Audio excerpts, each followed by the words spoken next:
എന്തിട്ട് പരിപാടി മക്കളെ. അങ്ങനെ ഇന്നലെ ഈ കാണുന്ന കടയുടെ സൈഡിലാണ് ഞാൻ ടെൻ്റ് അടിച്ചിട്ട് നടന്നത്. ഇന്നത്തെ ദിവസം വൃത്തിയുടെ ദിവസമാണ്. ചെറുതായിട്ട് കരഞ്ഞു എന്നൊക്കെ തോന്നുന്നുണ്ട്. എന്താ വെച്ച് കഴിഞ്ഞാൽ ഈ തലയ്ക്കൊക്കെ ആകെ പ്രാന്ത് പിടിച്ചിട്ട് നട്ടപ്പാറ വെയിലുണ്ട്, കയ്യിൽ വെള്ളമില്ല, ഭക്ഷണം കഴിച്ചിട്ടില്ല, ഒന്നും ചെയ്യാനും പറ്റണില്ല. ഫോണിലേക്ക് 2-3 ദിവസമായിട്ട് ആരും വിളിക്കണമില്ല. എന്താ ചെയ്യേണ്ടതെന്ന് അറിയില്ല. ആകെ ഒരുമാതിരി ഒറ്റപ്പെട്ട അവസ്ഥ എന്ന് അറിയില്ലേ. സോളോ ട്രാവലിംഗ് എന്ന് പറഞ്ഞിട്ട് കറക്റ്റ് സോളോ ആയി പൊട്ടനായി എന്ന് അറിയില്ല. ആ അവസ്ഥയിലായിരുന്നു ഞാൻ.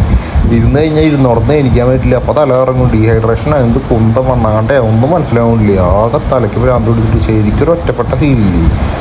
അതിൽ കൂടെ കണ്ട് പോയപ്പോണ്ടല്ലോ മനുഷ്യന്മാരില്ലാണ്ടാവും. അങ്ങനത്തെ ഒരു ഫീൽ നടന്നിട്ടാ ശരിക്കും ഞാൻ പെട്ടുന്നായി.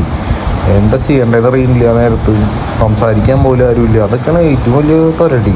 എളുപ്പമല്ല. ആ നേരത്താണ് ദൈവത്തിനെ പോലെ 3 ലോറികൾ വന്ന് നിൽക്കണം ഫ്രണ്ടിൽ. അങ്ങനെ വന്ന് നിന്നു. അവർ വന്നിട്ട് എന്നോട് കാര്യം ചോദിച്ചു. എൻ്റെ ഇരുത്ത് കണ്ടപ്പോൾ തന്നെ അവർക്ക് എന്ത് പൊന്തികേട് അടിച്ചു, എന്താ കാര്യം, എന്താ പ്രശ്നം എന്നൊക്കെ ചോദിച്ചു.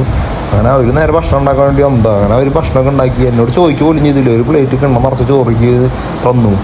അങ്ങനെ ഞാനൊക്കെ തീറ്റ കണ്ടപ്പോൾ തന്നെ അവർക്ക് മനസ്സിലായി ഞാൻ വിശന്ന് പറഞ്ഞപ്പോൾ ഒരു ലെവലായിട്ടിരിക്കണേന്ന്. അവർ പിന്നെയും ചോറ് വേണമെന്നൊക്കെ ചോദിച്ചു. പിന്നെയും ചോറൊക്കെ തന്നു.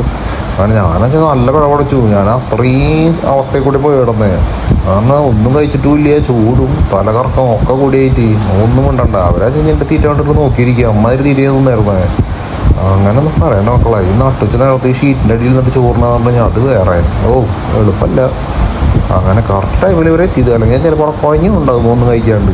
അങ്ങനെ പിന്നെ അധികം ദൂരം ഒന്നും പോകാനൊന്നുമില്ല. അവിടെ നേരെ തൊട്ടടുത്ത് പോയപ്പോൾ തൊട്ടടുത്ത് തന്നെ ഒരു ഗുരുദ്വാരം ഉണ്ട്. അവരോട് കാര്യം പറഞ്ഞു. തീരെ വയ്യാതാന്ന് പറഞ്ഞു. 3 മണിയാകുമ്പോഴേക്കും ഗുരുദ്വാരയിൽ കയറി. ഒരു റൂമൊന്നുമില്ല, ഒരു ഹാളുണ്ട്. അവിടെ വേറെ ആൾക്കാരുണ്ടാവും. ഞാൻ പറഞ്ഞു കുഴപ്പമില്ല. അങ്ങനെ നോക്കുമ്പോൾ സാധനങ്ങൾ കൊണ്ടുവച്ചപ്പോൾ അവരും ഭക്ഷണം തന്നു. അങ്ങനെ ഗുരുദ്വാരയിൽ കയറി സെറ്റായി. ഹോശുവിൻ്റെ പൊന്നോ ഒരുമാതിരി വൃത്തികെട്ട ദിവസം മക്കളെ. എന്ത് ദിവസം